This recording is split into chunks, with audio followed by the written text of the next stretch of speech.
है practical question. ठीक है, तो प्रैक्टिकल क्वेश्चन नंबर 1 करते हैं अपन। क्या है इसमें देख लेते हैं। तो इन्वेंट्री अपन सारी मेथड देख चुके हैं। ठीक है, मैंने आपको बताया था इन्वेंट्री का वैल्यूएशन कैसे करते हैं। तो अगर आप आफ्टर ईयर कर रहे हो बिफोर ईयर कर रहे हो तो कैसे होगा। तो अगर मान लो अपन यहाँ पे खड़े हैं और अपने को 31 मार्च का स्टॉक चाहिए। ठीक है, और अपन ने यहाँ पे वैल्यूएशन किया है, सपोज को 27 मार्च 2020 को फिजिकली वेरीफाई किया है। तो अपन क्या करते हैं, यहाँ पे ये अपने पास जो स्टॉक होगा अपन उसको ओपनिंग स्टॉक बोल देंगे, उसमें ऐड परचेजेस होता है और minus cost of goods sold करते हो, तब जाके तुमको क्लोजिंग स्टॉक मिल जाता है। बट यही अगर अपन ने वेरीफाई इसके बाद में किया है, इधर से किया है, मान लो 4 अप्रैल 2020 को किया है, तो अपन उल्टा चलते हैं। ठीक है, अपन क्या करते हैं, परचेज को माइनस करेंगे और कॉस्ट ऑफ गुड्स सोल्ड को प्लस करेंगे। तो यहाँ पे बोल रहा है कि 31 मार्च को तो वेरीफाई हुआ नहीं, बट 9 अप्रैल को आपने उसको फिजिकली स्टॉक वेरीफाई किया है 2,50,000। तो अब यहाँ पे उल्टा चलना पड़ेगा। तो कॉस्ट ऑफ गुड्स सोल्ड क्या करेंगे बताओ, प्लस, और परचेज करेंगे माइनस। ठीक है, तो ये चीज आप ध्यान रखना है यहाँ पे, क्योंकि यहाँ पे चलना है अपने को उल्टा। चलिए, तो नॉर्मली देख लो, अगर इस केस में कर रहा हो तो मुझे ये चीज करनी पड़ेगी। कैसे करना है वो देखो, क्लोजिंग स्टॉक अपने को फाइंड आउट करना है ऑन 31 मार्च 2000, जो भी दे रखा है आपका साल 16। तो यहाँ पे जो स्टॉक ऑन 9 अप्रैल को जो इसने लिया है ना, तुमको इसमें ऐड करना है कॉस्ट ऑफ गुड्स सोल्ड और माइनस करना है परचेजेस। ठीक है, तो अगर मान लो डायरेक्ट एक्सपेंस होता तो वो भी करता माइनस, क्योंकि पहले क्या करता था प्लस, तो अब क्या करता माइनस अगर कुछ है तो आपका स्टॉक आ जाता सीधा 31 मार्च 2016 का। बोलो आया समझ में। इस तरह से अपने को करने का था। अब यहाँ पे क्या है कि आपको स्टॉक दे रखा है 2,50,000 का। ठीक है, तो मैं यहाँ पे लिख देता हूँ स्टॉक ऑन 9 अप्रैल 2016 2,50,000। इसमें से मुझे माइनस करना है COGS। ठीक है, वो कैसे निकालते हैं, तो देखो इनर कॉलम में बता देता हूँ। जो भी सेल्स रहेगा उसमें से जो प्रॉफिट है वो माइनस कर लो, ऑटोमेटिकली क्या मिल जाएगा, COGS। अब यहाँ पे बोला है it was found that the sale are entered in the sales book on the same day. ये बोलता है जो आप सेल करते हो ना वो उसी दिन पे आप एंटर करते हो, सेम डे ऑफ डिस्पैच, जिस दिन आप उस गुड्स को डिस्पैच करते हो उस दिन पे।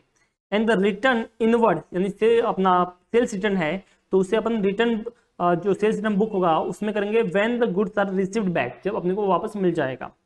Purchase as entered in the purchase day book once the invoice are received। तो परचेज को अपन कब रिकॉर्ड करते हैं, जब अपने को इनवॉइस रिसीव हो जाता है तब।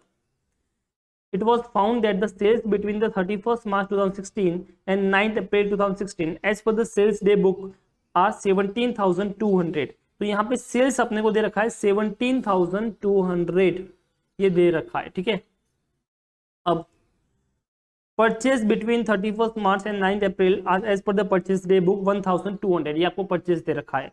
बट ये बोल रहा है कि out of this goods amounting to 500 were not receive until the after stock was taken. इसमें से 500 का गुड्स तो अपने को रिसीव ही नहीं हुआ है। ठीक है, अब आगे देखते हैं। Goods invoice during the amount of March 2016 but goods received only on 4 April amounted to 1000। मतलब एक जगह ऐसा गुड्स था जिसका इनवॉइस तो रिसीव हो गया था, बट वो रिसीव अपने को कब हुआ है, 4 अप्रैल को हुआ है। ठीक है, इसके बारे में बात करते हैं, बट उससे पहले ये देखिए ग्रॉस प्रॉफिट जो रेट है वो 33.33% ऑन कॉस्ट है। तो तुमको पता है अगर तुमको कॉस्ट का 33.33 है तो सेल्स का 25% होगा। तो अपने को इधर सेल प्राइस पता है, तो इसका प्रॉफिट एट 25% आप निकाल दीजिए। 17,200 इंटू 25%, 4,300। ठीक है, ये प्रॉफिट आ गया। तो इसका COGS निकाल सकते हैं अपन, 17,200 माइनस 4,300 कीजिए, 12,900 तुम्हारा COGS आ गया। अब ये COGS को प्लस करते के माइनस करते हैं। सर पहले तो माइनस करते थे, अब करेंगे प्लस। क्या करेंगे अपन इसको, प्लस। ठीक है, मैंने अभी बताया था आपको COGS यहाँ पे प्लस होगा, तो यहाँ पे प्लस कर दीजिए COGS। बट यहाँ पे माइनस करना है अपने को परचेजेस। क्या माइनस करना है, परचेजेस। कितना परचेज किया था अभी मैं लेके आता हूं तुमको यहाँ पे, ये देखिए हाईलाइट कर रहा हूं। आपने परचेज किया 1200 का। ठीक है, बट आपको कितना मिला नहीं है, 500 का। अब पूछा गया क्वेश्चन में the value of physical stock, book value नहीं पूछा, फिजिकली कितना होगा उसके पास वो पूछ रहा है, फिजिकली कितना था। तो ये बताओ अगर अपन ने इस पीरियड में टोटल परचेस किया 1200 का, वो अभी तक अपने को नहीं मिला है, तो क्या वो फिजिकली अपने पास 31 मार्च होगा? Answer is no. तो 1200 में से 500 नहीं होगा बट बाकी तो होगा। तो जब मैं यहाँ पे परचेज काउंट कर रहा हूँ, तो मैं यहाँ पे जब परचेज लिख रहा हूँ तो अपना जो रिसीव जो टोटल परचेज किया है वो किया है 1200 का, बट नॉट रिसीव्ड हुआ है वो हुआ है 500 का। तो रियल में परचेज जब मैं काउंट करूंगा तो 1200 माइनस 500 कितना परचेज लूंगा? 700 रुपए का। क्या ये आपको समझ में आया? क्यों ये 700 लिया है? कि देखो जब मैं फिजिकली वेरीफाई कर रहा हूँ, क्या कर रहा हूँ? फिजिकली क्या कर रहा हूँ? उसको वेरीफाई कर रहा हूँ। जब मैं फिजिकली वेरीफाई करूंगा तो मैं उसी को लूंगा जो मेरे स्टॉक में होगा। तो 1200 का परचेज किया तुमने, बट उस दिन 500 को तो मिला ही नहीं। समझ में आया? अच्छा ये ऐसा है कि मान लो तुम क्लासरूम में बच्चे काउंट करने गए, तो उसमें से 1200 लोगों ने एडमिशन लिया, बट 500 लोग तो आए ही नहीं, तो कितने होंगे क्लास में? 700। तो अपन कितना कंसीडर करेंगे? 700 ही कंसीडर करेंगे। ये 700 हो गया माइनस। अब यहां तक तो सब ठीक था। फिर एक इसने और बोला है goods invoice during the month March 16 but goods received only on 4th अप्रैल। तो आपने कुछ गुड्स था 1000 रुपए का, जो इनवॉइस तो आपने पहले कर लिया था, ठीक है, बट वो अपने को रिसीव कब हुआ है? 4th अप्रैल को। ठीक है, तो इसका मतलब ये जो गुड्स है ना, ये पहले के परचेज में, बिकॉज अभी अपन परचेज कौन सा देख रहे हैं? फ्रॉम 31 मार्च से लेकर 9th अप्रैल का, बट इसका परचेज आपने पहले बुक किया था, बट अपने को वो रिसीव नहीं हुआ था। तो ये बताओ जब मैं फिजिकली वेरीफाई कर रहा हूँ तो क्या वो परचेज मुझे काउंट करना चाहिए? Answer is no. मतलब एक बच्चा था जिसने मार्च में एडमिशन लिया था, ठीक है, बट वो क्लास में आया 4 अप्रैल को, मैं तुमसे पूछ रहा हूँ क्या वो 31 मार्च को होगा? Answer is no. तो उसको भी अपने को क्या करना पड़ेगा? माइनस करना पड़ेगा। करना पड़ेगा अपने को, इधर से माइनस करना पड़ेगा। तो अपन यहाँ पे माइनस कर लेंगे उसको, ठीक है। ये होगा goods invoice but not received, goods invoiced but not received. ये हो गया तुम्हारा, कितना आया? 1000 रुपीज का। ये तुम्हारा आ गया 1000 रुपीज इधर से लेस। अपने को ये मिल जाएगा फिजिकली, क्योंकि अपन फिजिकली देख रहे हैं, ठीक है, physically stock 2,50,000 plus 12,900 minus 700 minus 1000, तो 2,61,200 का फिजिकली स्टॉक होगा ऑन 31 मार्च 2016 को। 2,61,200। चेक कर लेते हैं आंसर।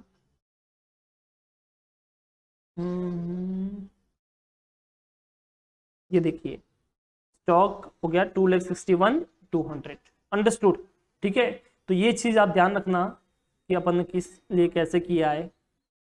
ओके चलिए, ओके इसमें वो 1000 वही है कि अपने को इनवॉइस तो आ गया था, मतलब लास्ट परचेज में ऐड किया होगा, बट ऑब्वियसली वो अपने को रिसीव नहीं हुआ है। तो जब मैं फिजिकली काउंट कर रहा हूँ तो मुझे 4 अप्रैल को रिसीव हुआ है, अपने को 31 मार्च चाहिए, तो वो होगा ही नहीं। ठीक है, तो अपने को उसमें क्या करना पड़ेगा? माइनस करना पड़ेगा कि 1000 गुड्स नहीं होगा उसके अंदर। तो ये था आपका प्रैक्टिकल क्वेश्चन नंबर 1। कौन सा था? Practical question number 1। यहाँ पे कुछ भी एबनॉर्मल आइटम था नहीं, तो मैंने नॉर्मल एबनॉर्मल नहीं किया है, सिंपल सा किया है। यहाँ पे अगर एबनॉर्मल होता तो मैं 2 कॉलम में करता। ओके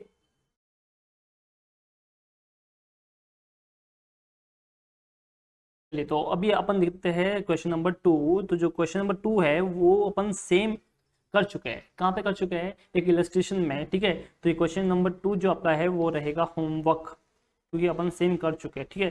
जैसा क्वेश्चन नंबर 2 है वैसा ही तुम्हारा है क्वेश्चन नंबर 5, तो वो भी आपका रहेगा होमवर्क, ठीक है। तो same as it is type के क्वेश्चन अपन कर चुके हैं, तो ये आपके होमवर्क रहेंगे, आप कर लेना, नहीं हो तो मुझे बता देना। अभी अपन कर रहे हैं क्वेश्चन नंबर 3। ये कुछ रेक्टिफिकेशन वाला भी इसके अंदर इंक्लूड है, तो देखते हैं जरा। The P&L account of Hanuman showed net profit 6 lakh. तो आपको प्रॉफिट एंड लॉस का नेट प्रॉफिट दे रखा है 6 लाख का। After considering the closing stock of 3,75,000 on 31 मार्च 2016।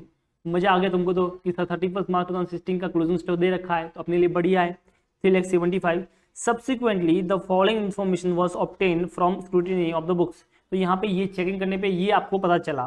तो यहाँ पे एक्चुअली आपको करना है थोड़ा रेक्टिफिकेशन और उसका इफेक्ट दिखाने का आपको प्रॉफिट पे, और आपको उसका इफेक्ट दिखाने का कहाँ पे? स्टॉक पे। लास्ट में पूछा क्या है? Calculate the value of stock on 31 मार्च 2016। तो आपको क्लोजिंग स्टॉक दिखाने का है, जो सब एडजस्टमेंट करने के बाद होगा। And the adjusted net profit, और आपको वापस जो नेट प्रॉफिट आएगा रियल वाला वो दिखाने का है। तो आपको पता है एडजस्टेड नेट प्रॉफिट की अगर मैं बात करूं तो ये अपन ने रेक्टिफिकेशन में पढ़ा था। तो एक होता है एडजस्टेड नेट प्रॉफिट, ठीक है।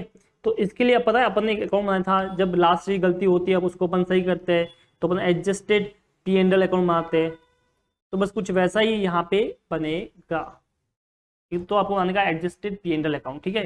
क्या बनाने का आपको एडजस्टेड P&L अकाउंट, समझ लिए, ठीक है। तो उससे आपको प्रॉफिट एंड लॉस नेट मिल जाएगा। आप डायरेक्ट भी कर सकते हो बट आई थिंक ये करूंगा तो ज़्यादा बेटर रहेगा बिकॉज अपन रेक्टिफिकेशन चैप्टर को रेफर कर रहे हैं साथ में।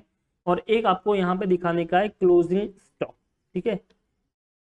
चलो अब अपन एक एक करके यहाँ पे पढ़ते हैं। First, purchase for the year included 15,000 paid for the new electronic fitting for the shop. आपको पता है जब भी न्यू इलेक्ट्रॉनिक फिटिंग शॉप पे होता है तो कैपिटल एक्सपेंडिचर होता है, तो ये कैपिटलाइज होना चाहिए था, यानी एंट्री होनी चाहिए थी। कैसे बताओ, बिल्डिंग अकाउंट डेबिट टू जो भी तुम्हारा खर्चा होता है वो वाला टू कैश, आपने कर दिया purchase account debit to cash, तो उसको रेक्टिफाई करना है। तो ये रेक्टिफिकेशन में पढ़ चुके हैं। परचेज आपने गलती से लिखा है तो उसको टू परचेज कर लीजिए, और बिल्डिंग आपने लिखा नहीं है तो बिल्डिंग अकाउंट डेबिट कर लीजिए। सो एंट्री होती है तुम्हारी, यहाँ पे मैं एंट्री भी कर रहा हूँ साथ में, डायरेक्ट रेक्टिफाई एंट्री कर रहा हूँ क्योंकि आपको अच्छे से आती होगी। तो building account debit to purchase, ठीक है, ये एंट्री होती है आपकी। कितना अमाउंट, 15,000 ना, 15,000। तो एंट्री होती है building account debit to purchases 15,000। तो ये आप वर्किंग में आप लिख सकते हो, ठीक है, वर्किंग नोट में अपने समझने के लिए आप लिख सकते हो वर्किंग नोट। तो अब ये बताओ, जब P&L एडजस्टमेंट पढ़ा था उसमें क्या था कि अगर सर जहाँ पे इनकम या एक्सपेंस होगा, ठीक है, ट्रेडिंग या P&L की आइटम होगी तो वहाँ पे प्रॉफिट एंड लॉस एडजस्टमेंट आता है। तो यहाँ पे मैं काट के लिख दूँ क्या, P&L एडजस्टमेंट। बोला हाँ सर लिख दो ना। तो ये हो गया building account debit to P&L adjustment. अब तुम यहाँ पे अकाउंट बना रहे हो P&L एडजस्टमेंट, तो यहाँ पे क्या आ जाएगा, बाय बिल्डिंग अकाउंट, ठीक है, 15,000 रुपए। क्या ये तुमको समझ में आया? यहाँ पे लिख देना capital expenditure on fitting new shop. Understood? तो ये 15,000 तुम्हारा आ गया। आई थिंक आपको समझ में आ गया। बिल्डिंग तो is the balance sheet item, तो उसको लिखने का काम है नहीं। 15,000 गया। क्या इसकी वजह से स्टॉक बढ़ा? नहीं सर, स्टॉक पे कुछ इफेक्ट नहीं हुआ, सिर्फ प्रॉफिट पे हुआ, तो ये प्रॉफिट लिख दिया। अच्छा, आप ओपनिंग प्रॉफिट लिखना मत भूलिए, तो मैं यहाँ पे लिख देता हूँ बाय बैलेंस ब्रॉड डाउन। जो ओपनिंग प्रॉफिट है जो दे रखा था कि ये एडजस्टमेंट करने से पहले इतना प्रॉफिट था 6 लाख का, तो ओपनिंग प्रॉफिट भी लिख दिया। तो 6 लाख का प्रॉफिट था अपना, ठीक है। अब तुम्हारा एक्सपेंस कम हो गया क्योंकि आपने परचेज को एक्सपेंस बताया था और आपने एक्सपेंस में लिखा था, तो एक्सपेंस कम किया तो प्रॉफिट बढ़ेगा। तो देख लो इसी साइड में आ गया 15,000 रुपए, ठीक है। नहीं समझ में आया तो आप डायरेक्ट ऐसे अकाउंट बना के कर सकते हो।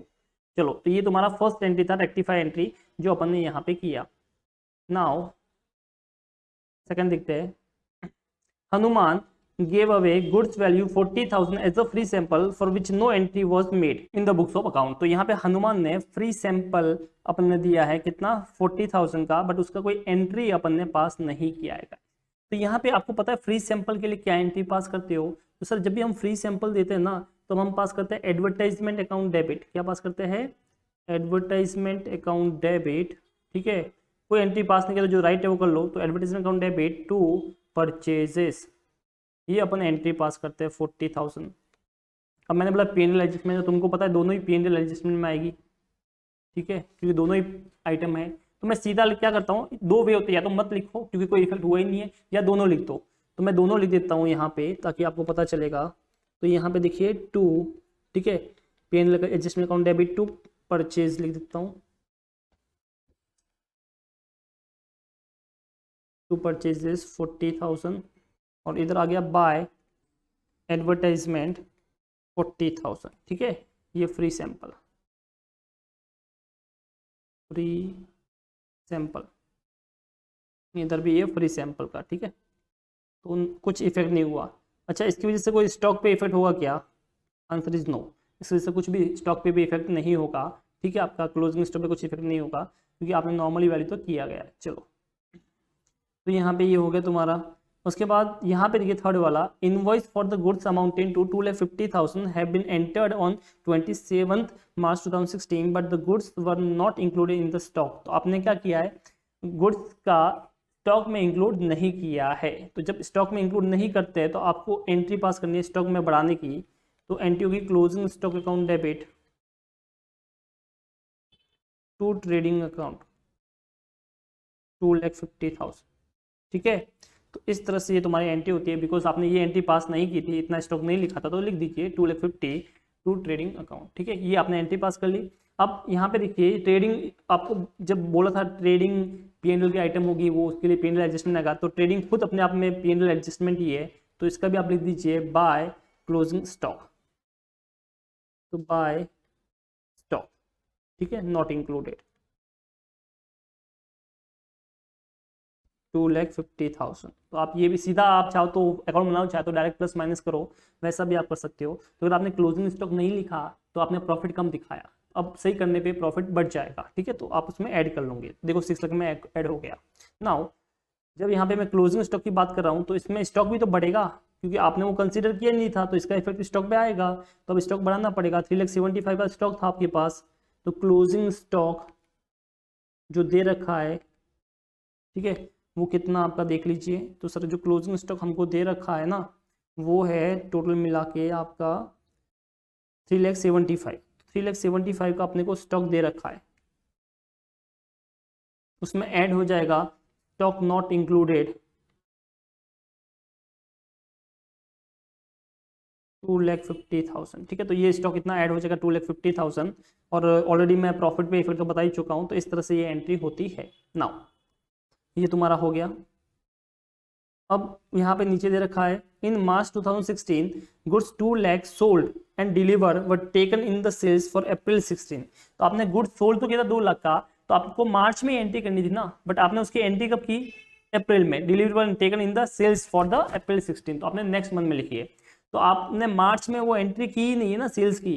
तो बेटा अगर मार्च में वो एंट्री की ही नहीं है सेल्स की, तो अब कर लेंगे। ठीक है, क्योंकि अपन तो 31 मार्च का सब चेक कर रहे हैं।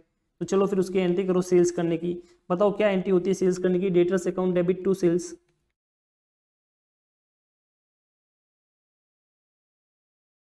ये एंट्री होती है debtors account debit to sales. ठीक है, तुमको करने की होती है। कितना आपका अमाउंट है? 2 लाख का। तो ये तो आपने की नहीं है, अब कर लीजिए।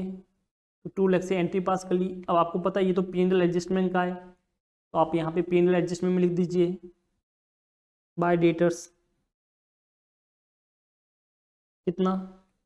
2 लाख। ठीक है, स्टॉक पे कुछ इफेक्ट नहीं होगा, तो सीधा 2 लाख आप यहाँ पे लिख दीजिए। आई थिंक आपको समझ में आ गया होगा। यहाँ तक कुछ डाउट है तो बता दीजिए। ठीक है, चलो, तो ये हो गया तुम्हारा बाय डेटर्स आ गया। इस तरह से अपन ने लिख दिया।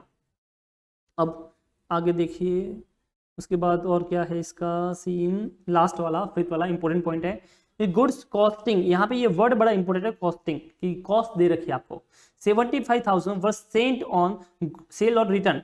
ये तुम्हारा चैप्टर आ गया गुड्स सेल्स और रिटर्न वाला। ठीक है, अप्रूवल वाला। तो तुमको पता है कि अगर आपने मार्च में गुड्स सेंट ऑन अप्रूवल किया है, ठीक है, at a margin of 33.33% on cost, the approval was given in April. Approval आपको अप्रैल में मिला है, और this were taken as a sales for March, और आपने उसको सेल्स के रूप में कंसीडर किया था मार्च में।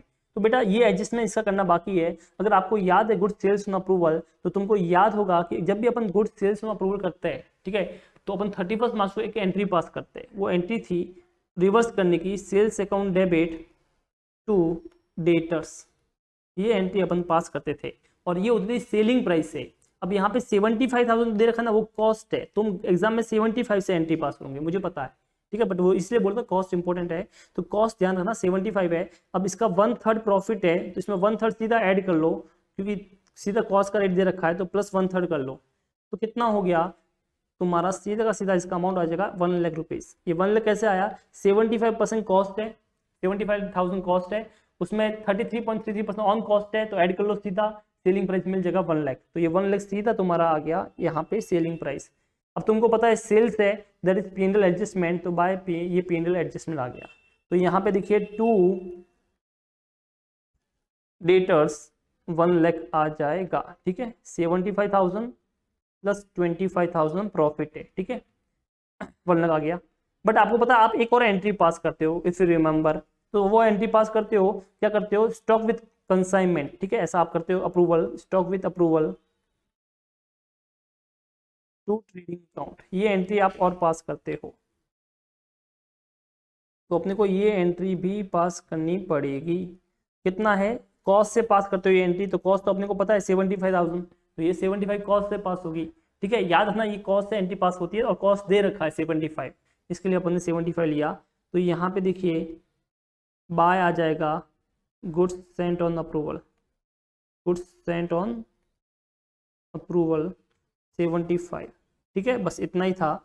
चलो अच्छा, स्टॉक बढ़ाने का ना आपने उसमें प्लस किया था, तो ऑब्वियसली आपका स्टॉक तो बढ़ेगा ही, आपने लिखा ना स्टॉक कंसाइनमेंट, तो अपना क्लोजिंग स्टॉक बढ़ता है, तो इसमें स्टॉक बढ़ा दो, goods Saint on approval, stock हमेशा कॉस्ट से बढ़ेगा, तो 75 से स्टॉक भी बढ़ गया, तो अपना स्टॉक हो गया 3,75,000 plus 2,50,000 plus 75,000, that is 7 lakh, 7 lakh का तुम्हारा टोटल स्टॉक हो गया। और प्रॉफिट जो है, नेट प्रॉफिट देखो सब प्लस माइनस करने के बाद, तो 6 लाख पहले था, plus 15,000 plus 40,000 plus 2,50,000 plus 2 lakh plus 75,000 minus 40,000 minus 1 lakh, तो 10,40,000 का तुम्हारा जो क्लोजिंग प्रॉफिट आएगा ना वो होगा। तो ये तुम्हारा आंसर आएगा टू बैलेंस कैरी डाउन, ये तुम्हारा प्रॉफिट हो गया, जो अपने को एडजस्टेड प्रॉफिट जिसे बोलते हैं वो हो गया। Let check the answer with ICAI, answer कितना है, 10,40,000 अपना फाइनल आंसर आया है, ये देखिए 10,40,000 एडजस्टेड नेट प्रॉफिट, और जो क्लोजिंग स्टॉक आया है वो आया है 7 लाख का, ठीक है। तो एक बार फिर इसको मैं समराइज करता हूँ हल्के से, वापस देखिए क्या क्या एंट्री थी आपके पास। फर्स्ट थी आपने परचेज किया 15,000 का, बट वो परचेज नहीं था, वो आपका क्या था, फिटिंग था, ठीक है, कैपिटल एक्सपेंडिचर था। तो प्रॉफिट में क्या करूंगा इसकी वजह से, तो पहले ऑब्वियसली परचेज दिखाया था तो प्रॉफिट कम दिखाया होगा, तो अभी उसमें प्लस करने का है, तो इस 15,000 को मैं प्रॉफिट में कर लूंगा प्लस, स्टॉक पे कुछ इफेक्ट नहीं होगा उसका। हनुमान आपने फ्री सैंपल दिया 40,000 का, ठीक है, तो आपने उसको कंसीडर किया था, क्या किया था आपने उसको, नॉर्मल फ्री सैंपल किया विच नो एंट्री, जिससे कोई एंट्री पास नहीं की है, ठीक है। तो फ्री सैंपल की एंट्री होती है advertisement account debit to purchase, तो इनडायरेक्टली परचेज कम लिखा, एडवर्टाइज एक्सपेंस भी कम लिखा, तो क्या हुआ इसकी वजह से, तो तुम्हारा नेट इफेक्ट जीरो हो गया, ठीक है। तो एंट्री क्या होती है, advertisement account debit to purchase, तो दोनों ही पीएनएल के आइटम है, तो डेबिट के दोनों कम लिखा है, तो इसका प्रॉफिट पे कुछ भी इफेक्ट नहीं होगा, तो इसका प्रॉफिट पे नो इफेक्ट, ठीक है, तो इसका कुछ भी प्रॉफिट पे इफेक्ट नहीं होगा। उसके बाद थर्ड था आपका invoice for goods amounting to 2,50,000 had been entered 27 March 2016 but the goods were not included in stock, तो आपने क्या किया है, स्टॉक में इंक्लूड नहीं किया है गुड्स को 2,50,000 को, तो अगर आपने क्लोजिंग स्टॉक कम दिखाया है तो आपने प्रॉफिट कम दिखाया है, तो रेक्टिफाई करने के लिए आपको प्रॉफिट बढ़ाना पड़ेगा, तो इसको प्लस कर देंगे प्रॉफिट में। इसी के साथ इसका प्लस होगा, क्लोजिंग स्टॉक में भी इसको प्लस करना पड़ेगा क्योंकि आपका क्लोजिंग स्टॉक बढ़ गया।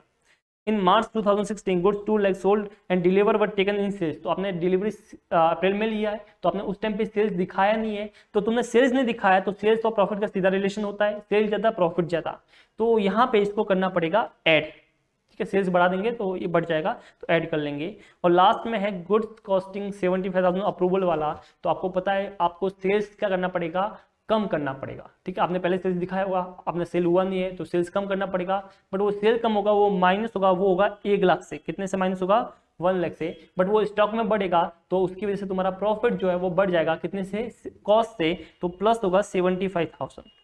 तो इस तरह से ये सब प्लस माइनस होता है। अब जो स्टॉक की बात करूँ तो स्टॉक का इफेक्ट कितने पे हो रहा है, एक तो हो रहा है जो आपने स्टॉक इंक्लूड नहीं किया 2,50,000 का वो वाला, और एक ये अप्रूवल वाला जो आपका स्टॉक हो गया 75 वो वाला।